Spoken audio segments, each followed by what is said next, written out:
안녕하세요, 푸드비입니다. 미슐랭 2스타, 3스타 레스토랑 근무자인 박종필 셰프님이 킬링걸스, 조리과 학생들 혹은 현업자라도 해외 미슐랭 레스토랑에서 근무해보지 않은 사람들의 궁금점을 아주 해소를 시켜줄 수 있을 것 같습니다. 한번 이야기를 해볼게요. 자기소개 간단히 혹시 한번 해줄 수 있을까요? 네네. 안녕하세요. 저는 지금 성동구에 살고 있는 이제 29살 박종필이라고 합니다. 굉장히 부끄러워. 부끄러움이 많은 처음 듣면 약간 그런 이제 매력이 있으신 분인데 어떤 레스토랑에서 경험이나 경력을 쌓으셨나요? 저는 주로 이제 해외에서 경력을 쌓았는데요. 이제 코로나 사태가 있기 전에 이제 영국과 미국에 있었고요. 미국에서는 이제 세종이라는 미슐랭 3스타 레스토랑이 있었고요. 3스타. 네네.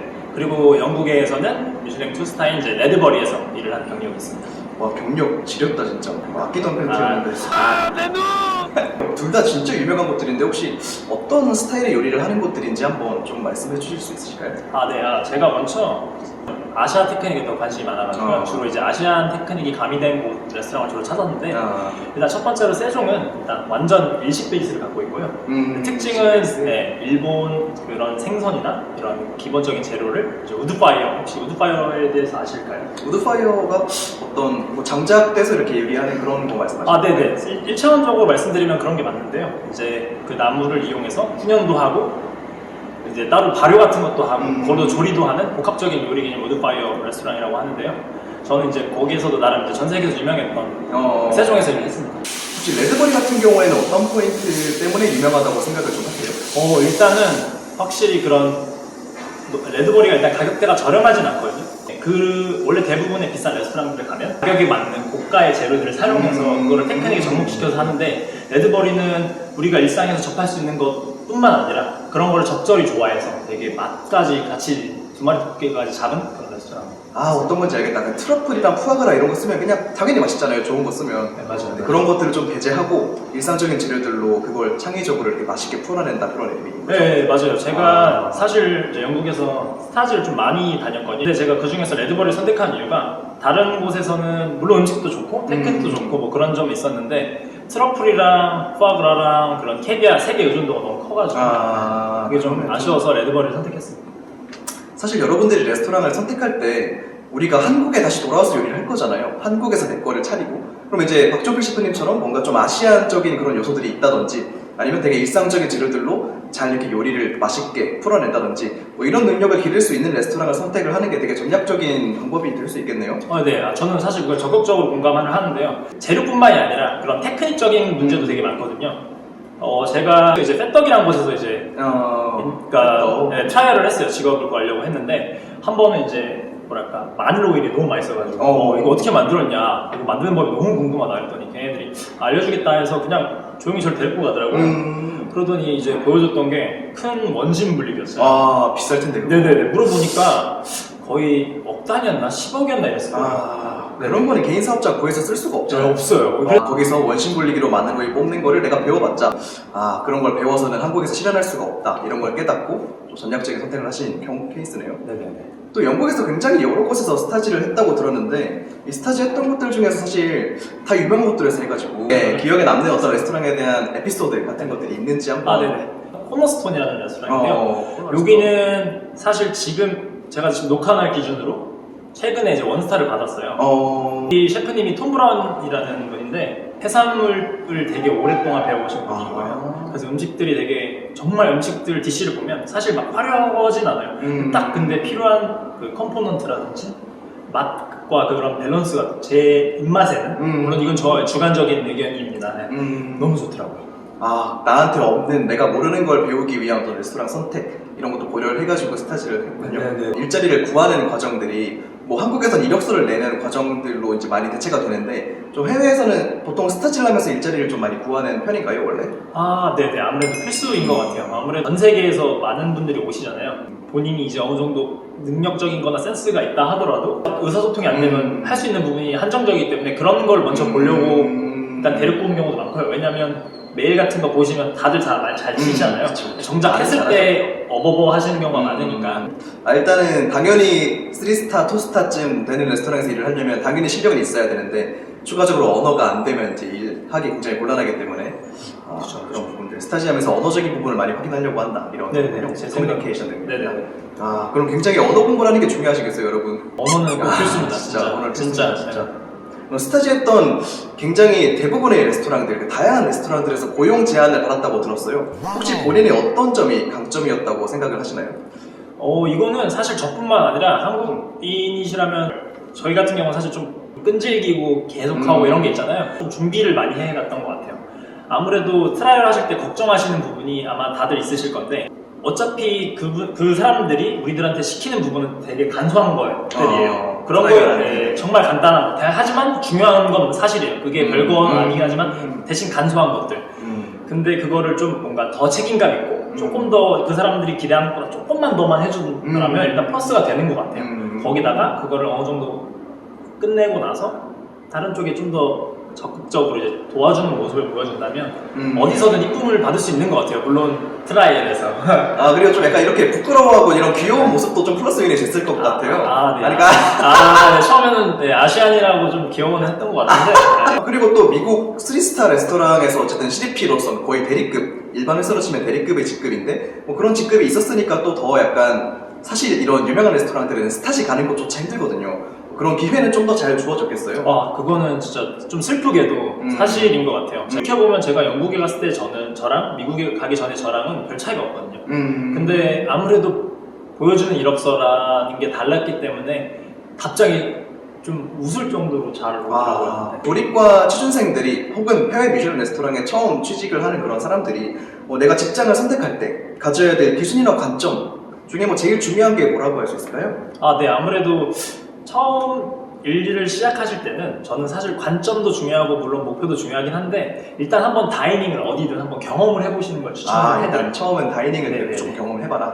그게 물론 뭐 자기가 좋아하는 게 한식, 양식, 뭐 일식 뭐 이런 그런 룰에 있어서 맞추는 건 좋긴 한데요. 다이닝을 간다는 게 다이닝을 앞으로 하겠다는 그런 미래 때문만이 아니라 다른 좋은 장점도 되게 많다고 생각을 해요. 그래서 저는 일단은 자기가 먹어보고 되게 괜찮았던 다이닝을 그냥 가서 일을 해보는 거죠. 물론 짧게는 아니고 좀 한 번 1년에서 2년 정도 일을 해보는 거를 추천드려요. 그럼 어디가 됐든 간에 일단 다이닝에서 일을 하는 거에 대한 뭐 장점들이 있다. 저도 좀 되게 동의가 많이 되는 부분이네요. 저도 다이닝에서 근무하면서 메뉴 개발 능력이나 창의성, 맛을 갖고 노는 그런 능력들이 많이 길러졌다고 생각을 하거든요. 또 사실 세계적인 다이닝집 가면 스타지 오는 사람들도 수십급이에요. 그렇죠. 그래서 이 스타지한테도 많이 배우고 같이 일하는 사람한테 많이 배워요. 확실히 노는 물의 크기가 중요하다는 그런 이야기가 있는 게 아주 공감이 가네요. 진짜 한 번은 저랑 같이 스타지한 친구가 오늘 제가 영국에 있을 때 놀러 와라 이런 식으로 해서 제가 다른 나라에 갔는데 거기선 벌써 헤드셰프였어요. 그러니까 근데 이게 스타지로서 만나면서 저랑 다른 레벨의 마인드라든지 그런 기술, 이런 문화 이런 거를 간접적으로 흡수할 수 있는 좋은 방법이기도 한 것 같아요. 아주 똑똑한 사람들 사이에 껴있으면 나도 이렇게 똑똑한 척 하다 보면 똑똑해진다. 뭐 이런 부분들 한계가 있긴 한데 한계 스스로도 공부 열심히 해야 되는데 이제 그런 부분이 있다. 저 같은 경우에도 별명에서 일할 때 이 빼떡 헤드셰프이 한번 스타지 온 적이 있었거든요. 물론 이제 빼떡 헤드셰프쯤 되면은 대우가 아주 저처럼 욕먹고 뭐 이렇게 안 하는데 보이지 않는 경계가 있긴 해요. 그렇죠. 그런 것들이 사실 있었는데 저도 많이 배웠죠. 사실 같이 일하면서 일하는 시스템이나 그런 해외 레스토랑 등에서 셰프로 일하면서 그리고 스타지를 하면서 어떤 점이 가장 본인을 좀 힘들게 했나요? 어떤 점이 가장 힘들어요? 이거는 사실 시기에 따라 다른 것 같아요. 제가 그래도 해외에서 좀 있던 기간이 조금 더 있으니까 일단 물론 당연히 처음에는 영어가 정말 어려웠던 것 같아요. 영어였지. 언어의 차이 때문에 정말 힘들었죠. 해보셔서 아시잖아요. 너무 힘들었어요. 저도 진짜. 다 아시다시피 저희가 한국에서 영어 공부하시는 그런 뭐 토익이라든지 사실 오픽 고득점이신 분들이 아마 자신감이 있으실 거예요 아마. 근데 이게 또 가면 또 달라요. 이게 하나도 안 들리고 정말 우리가 알고 있는 그런 흔한 언어마저도 되게 안 들리기 때문에 저 같은 경우는 도착하고 나서 처음에 한 6개월 정도는 진짜 한국말 아예 안 썼어요. 이게 진짜 재밌는 게 저도 수능 때 외국어 1등급이었고 토익 900 넘고 통역 번역 자격증도 있었고 아무튼 아주 영어 회화 학원도 다니면서 열심히 공부를 했는데 진짜 가자마자 아무 말도 못 알아들어가지고 진짜 가만히 그냥 세워놓더라고요. 말이 안 되니까 손재주? 이런 거 보여줄 재간도 없어. 언어가 안 되면. 그래서 되게 아이러니한 거는 학교 다닐 때 생각해보면 요리대회 이런 거 많이 나갔던 사람들보다 오히려 영어 열심히 공부했던 사람들이 일단 해외 미슐랭 레스토랑 많이 나가긴 하더라고요. 이거는 진짜 딱 말씀드렸는데 짚고 넘어가야 될 게 진짜 사실 저도 대학교를 나왔고요. 이제 공부하시면 아시겠지만 항상 학생들 보면 요리 대회를 많이 나가는 친구와 영어 공부를 하는 친구가 있는데 사실 요리 대회는 현업자들이 항상 얘기하는 건데 쓸모가 별로 없다고 말해요. 그러니까 왜냐면 그게 절대 실력이 뭐 나쁘다는 게 아니라 그런 투자 대비 사실 실문도 다르고요. 거기서 하는 음식은 완전 또 다르고 실제로 그 시간에 영어를 하면 제가 볼 때 한 10배는 더 좋은 기회를 얻을 수 있는 것 같아요. 소통이 되면 더 아무래도 더 고급진 업무, 더 높은 단계의 업무를 받아서 내가 이해해서 할 수가 있죠, 아무래도. 네네. 가서 어차피 고생할 건 당연하긴 한데요. 그래도 영어를 하고 가야. 아, 그럼 혹시 뭐 그런 이제 언어에 대한 어려움을 어떻게 극복했어요? 이 학생들이 어떻게 영어 공부를 하고 가면 좋을까요? 일단은 당연히 이제 저희가 일하는 거는 어떤 특정 업무잖아요. 그런 관련된 용어, 그런 관련된 용어를 이제 많이 공부하면 되게 좋을 것 같아요. 형 이제 영상 찍은 거 봤는데 그거 참고하시고 공부하면 진짜 그대로 나오거든요. 아, 제 영상 중에 주방 영어에 대한 영상을 다뤄놓은 게 있습니다. 특히 미국 쪽 관련되신 분들은 이 영상을 꼭 보시면 소름 끼칠 정도로 그 단어를 그대로 들으실 수 있는. PPR. 네, PPR입니다. 한번 보세요. 여기로 올리면 되나요? 야, 여기 이렇게. 여기로 하겠습니다. 네네. 학생들이 되게 열심히 하고 있을 법한 어떤 막 칼질, 대회 요리, 뭐 이런 요리적인 지식 같은 경우에는 사실 크게 뭐 어떤 어려운 부분이 아니었나요? 그 레스토랑에 갈 때 대부분 그 관련된 책에 대한 좀 관심들이 다 있으신 분들이 대부분이거든요. 그래서 만약 그 레스토랑에 가시기 전에 그 관련된 그 레스토랑마다 유명한 데 다 책들이 있어요. 그런 거를 사서 미리 좀 공부를 하시면 확실히 더 도움도 되고 영어 공부도 훨씬 도움이 많이 될 것 같아요. 아, 그 레스토랑에서 낸 쿡북을 보면 네네네. 어떤 스타일로 요리를 하는지, 어떤 네네. 식으로 맛을 내는지 얼추 알 수 있다. 네네, 맞습니다. 아쿠프 때문에 거의 사실 레시피를 거짓으로 적어놓는 경우가 많으니까. 네, 맞습니다. 뭐 참고만 네, 해주세요. 참고. 혹시 뭐 그런 실전 영어 측면에서 뭐 미드를 보는 게 좀 도움이 될까요? 그거는 일단 되게 중요한 것 같아요. 아무래도 한국도 그렇지만 있는 구성원들이랑 친해지기 위해서는 거기 문화적인 것도 이해를 해야 되는 사실이니까. 근데 이게 진짜 중요한 것 같아요. 저도 한번 셰프이 뭘 가져오래요. 그 얼마나 가져갈까? 이렇게 얘기를 하니까 쉴러더빗 이러는 거예요. 쉴러드가 뭐지? 하고 봤더니 비속어예요. 예를 들면 뭐 한국말로 치면 존나 많이 이런 것들이 드라마에서 나오니까 되게 좋은 포인트네요. 네네. 자, 그럼 다음으로 해외에서 일하고 온 셰프님들은 꼭 그 인내에 대한 승리의 기념품을 하나씩 갖고 들어오더라고요. 저한테는 이거거든요. 이 당시 베누 멤버들이 사인이 다 담겨있는 혹시 이런 기념품 같은 게 혹시 있을까요? 진짜 컬렉션은 아쉽게도 지금 집에 있어서 제가 가져오지 못했고요. 대신 저는 미국에 있었을 때나 영국에 있었을 때 이제 다이닝을 많이 갔어요. 아무래도 이게 경험으로서 되게 중요하다고 생각을 했기 때문에 그래서 저는 이제 거길 갈 때마다 메뉴들을 전부 모았거든요. 보여드릴게요. 다이닝에서 식사를 할 때마다 어떤 기념과 공부 차원에서 메뉴를 다 모았다고 합니다. 뭐 너무 많아가지고 사실 하나하나 피기 진짜 어려운 것 같아요. 엄청 많거든요, 지금. 네네, 이거는 미국 거. 그리고 여기는 영국 거. 진짜 많아요.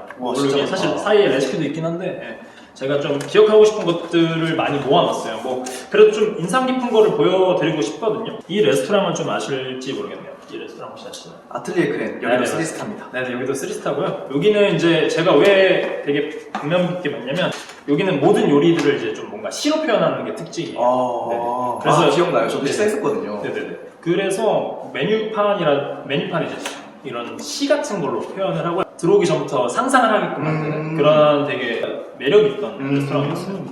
약간 예를 들면 메뉴 이름이 뭐 바람과 함께 사라지다 그런 느낌. 뭐 이런 정말, 느낌. 네, 정말. 먹으면 진짜 그게 공감이 되는. 네네. 진짜 예술을 하는. 막 연기가 나타나고 그런 메뉴였죠. 식사하면서 공부가 되겠네요. 네네. 이 다이닝 식사는 요리사들한테는 공부죠, 사실. 네. 여기는 아마 조금 생소하실 것 같아요. 아마 형님도 조금 아슬았던 게 왜냐면 형님이 이제 가실 때쯤에 좀 핫해진 곳이었어요. 어디지? 여기는 싱글트레드라고 싱글트레드라고 이제 아마 샌프란에서 최단기로 3스타를 받은. 와, 미쳤다. 네. 그리고 저 있었을 당시 그 월드 베스트 The 50 레스토랑에서 원투워치라고 한 해에 딱 한 레스토랑을 뽑아요, 전 세계에서. 그러니까 앞으로 주목해야 할 레스토랑. 제가 갔을 때 당시엔 2스타였거든요. 근데 정말 되게 화려하게 메뉴판 보시면 사실 한국에서 좀 보기는 어려워요. 이런 걸 한번 펼쳐볼까요? 네, 펼쳐보세요. 한번 펼쳐보세요.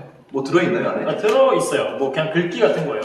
굉장히 이런 것들은 배워서 써먹을 수 있겠어요? 네네, 진짜 좀 퍼포먼스적인 거. 그래서 사실 메뉴판이 해외에서 보면 진짜 다 달라요, 레스토랑. 와, 그럼 이게 커스터마이즈가 됐네요. 손글씨 같은데, 이건? 네, 맞아요. 이런 식으로 완전 퀄리티 있게.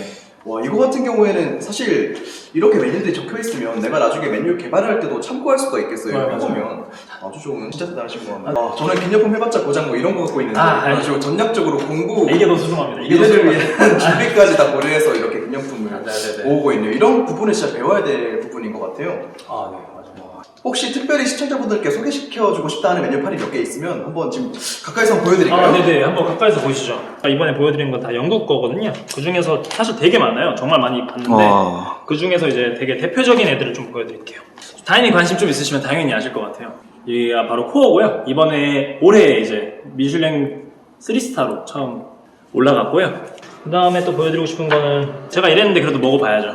또 재밌었던 점은 음식을 이제 먹는 코스에 그런 서비스가 어떻게 진행되는지까지를 이제 했는데 이제 제 이름이 이제 영어 이름 JP에다가 VIP를 이렇게 다 붙여가지고 센스 있게 해줬던 기억이 있어서 더 인상이 깊었어요. 아, 네, 메뉴를 준비해주고 챙겨주는 셰프님들이 어떤 그 노동 자체를 그렇죠. 챙겨주네요. 마지막으로 소개해드릴 이제 메뉴판은 역시 이제 제일 유명한 팻덕이라는 레스토랑인데 여기는 팻떡 진짜 유명하죠. 네, 여기 15년 동안 3스타 봐서 여기는 뭐 사실 질문할 그런 게 없는데요.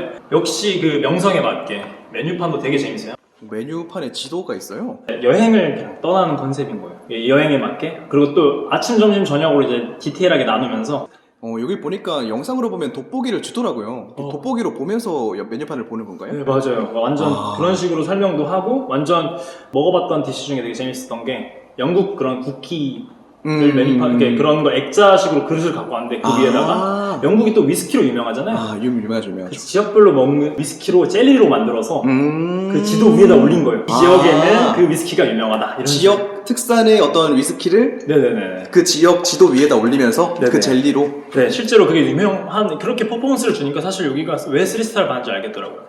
자, 이제 우리 박종필 셰프님과의 인터뷰 거의 막바지에 왔는데요. 혹시 현직 요리사로서 내가 딱 20대 중반, 그러니까 대학교를 졸업했을 그 시점으로 돌아간다면 이 커리어 측면에서 같은 선택을 하셨을 것 같은가요? 뭐 예를 들면 파인다이닝 근무를 했을 것 같은지. 아, 네네. 저는 사실 이 부분은 항상 주변 동생들한테도 항상 하는 얘기인데요. 저는 같은 선택을 일단 했을 것 같아요. 왜냐면 사실 이게 좀 슬픈 게 지금 많은 친구들이 이제 저 또래쯤 되면 다이닝 했던 분들도 그렇고 뭐 아니든 뭐 돈 때문에 사실 요리를 많이 포기하시는 분들이 계시거든요. 근데 저는 아직은 이 시기가 준비를 해야 된다고 생각을 하거든요. 그래서 친구들이 이제 다이닝은 저 돈을 못 받으니까 그냥 거기서 일하지 말자 이런 식으로 말하는 친구도 있는데 사실 다이닝이 돈 때문으로만 보면 저도 안 가는 걸 되게 동의는 하는데요. 근데 다이닝을 갔다 오면 아무래도 그 경력을 가지고 솔직히 말해서 대기업 이런 분야에 있어서 대기업도 갈 수 있고 다른 데에 있어서 뭐 좋은 데로 뭐 조금 더 많은 관리직으로도 갈 수도 있고 어디 가서 누구한테 이런 멘토링도 할 수 있고 되게 많은 분야로 갈 수 있는 기회를 주는 게 사실 다이닝이라고 생각을 합니다. 맞아요. 사실 다이닝 경력은 좀 투자하는 시기예요. 다이닝에서 일하면서 내가 사실 행복하게 되게 어려워요. 삶의 질에 있어서 맞아요. 내가 아주 양질의 어떤 그런 삶을 누리기는 어려워요. 연봉도 그렇게 많지 않고. 물론 해외는 많이 주지만 저도 뭐 연봉은 한국 요리사의 3배 정도 받고 미국에서 일을 했지만 사실 다이닝 경력을 쌓는 건 일종의 인생에 대한 투자거든요. 그런 면에서 아주 이제 잘 말씀을 해주신 것 같아요. 저도 굉장히 공감하는 부분이고요. 이번엔 좀 더 돌아가 볼게요. 대학교 신입생으로 돌아간다 하면 어떤 부분을 더 공부하고 보완하고 싶으실 것 같으세요? 아무래도 그냥 영어를 조금 더 많이 했죠. 영어네요. 언어적인 부분이 더 강했던 거예요. 그때 제가 언어를 조금 더 빨리 했으면 다른 언어도 할 수 있는 시간도 있었을 것 같고 제가 조금 더 알차게 그 해외 생활을 하지 않았을까 하는 아쉬움이 있더라고요. 사실 우리 둘 다 학교 다닐 때 어떤 요리 대회에 나가는 대회 실력으로 유명한 어떤 선배는 아니었어요. 중요한 거는 뭐 영어나 다른 그런 부분들이 아닐까 저도 공감을 굉장히 많이 하는 부분입니다. 이 영상을 보고 계신 조리과 학생들에게 더도 말고 둘도 말고 한마디 조언을 한번 한다면 그리고 그 이유에 대해서 한번 이야기를 해주실 수 있으실까요? 아, 네네. 제가 꼭 드리고 싶은 말씀은요. 너무 혼자 애쓰시지 말라고 말씀을 드리고 싶어요. 나중에 돌이켜보면 아시겠지만 자기가 그때 고민한 거는 그 범위 내에서밖에 해결이 안 되잖아요. 제가 혼자 애쓰지 말라는 이유는 주변에 이제 자기가 좀 자극을 받았던 형들이나 그런 분들을 이제 만나서 그분들도 열심히 살았기 때문에 되게 편하게 말씀을 해주신단 말이에요. 그래서 그런 걸 물어보면서 그분들이 있었던 시행착오 중에 내가 원하는 방향이 있으면 그 방향으로 가시는 게 훨씬 시간도 절약하고 훨씬 더 효율적으로 자기의 그 후회 없는 20대를 보내는데 굉장히 도움이 될 것 같아요. 아, 내가 원하는 길을 먼저 걸은 선배가 있다면 혼자 막 애쓰지 말고 선배한테 조언을 좀 적극적으로 구하고 그렇게 이제 전략적인 어떤 내 미래를 그리라 뭐 이런 말씀이었네요. 아, 아주 멋있는 필요한 말인 것 같습니다. 자, 이렇게 오늘 박정필 셰프님 모시고 한번 첫 번째 인터뷰를 찍어봤는데요. 아직 셰프라는 셰프는 아직 아닙니다. 네, 여기서 정정해요. 셰프는 이 박정필 요리사님 네네네, 아주 겸손하십니다. 박정필 셰프님 어떤 이야기 들어봤는데요. 이렇게 1부가 마무리되겠고 2부에서는 또 셰프님 모시고 한국 다이닝의 어떤 시장 현황이나 뭐 미래 다이닝에 대해서 뭐 어떻게 생각하시는지 뭐 이런 것들에 대해서 또 다른 더 좋은 정보들과 꿀팁 전달할 테니까 영상이 도움이 됐다면 구독을 해주시고 좋아요 눌러주시면 네, 감사하겠습니다. 혹시 한마디 마지막으로 하고 싶었는데 한마디 더 하고 싶으시면 괜찮나요? 네네. 저는 사실 성공을 한 그 요리사거나 셰프는 아직 아니거든요. 근데 제가 여기에 나온 이유는 아무래도 성공하신 셰프님들을 많이 만나보시면 대부분 힘들었지만 어쨌든 성공하신 분들이잖아요. 그런 다이닝. 그래서 결론적으로 되게 해피엔딩이기 때문에 그 고생들을 되게 미화를 할 수밖에 없어요. 본인들은 어쨌든 잘 됐으니까. 어쨌든 아직은 미래를 향해 가고 있는, 어떻게 보면 저도 새내기라고 생각을 하는데요. 새내기를 보면서 그래도 제가 아마 보시는 분들보다 조금 더 나이가 있다고 생각을 해서 나중에 후회하시기 전에 제가 말하는 경험을 바탕으로 한번 좀 더 참고를 해서 보다 나은 미래를 선택하시면 되게 도움이 되시길 제가 이제 바라보다 나왔거든요. 사실 성공한 셰프들의 이야기는 굉장히 미화되어 있지만 그들도 아주 힘든 시기들을 겪었을 것이다. 뭐 이렇게 해석이 되는데 네, 맞습니다. 이제 저도 굉장히 공감하는 부분이기 때문에 여러분 아주 또 코로나 시대 맞아서 다들 요리사들은 힘든 시기 보내고 있는데 다 빛을 발할 때가 올 거라고 저는 생각을 하거든요. 진짜 실력이 있고 진짜 열심히 실력을 쌓고 있다면 맞습니다. 다들 힘내시고 파이팅 했으면 좋겠습니다.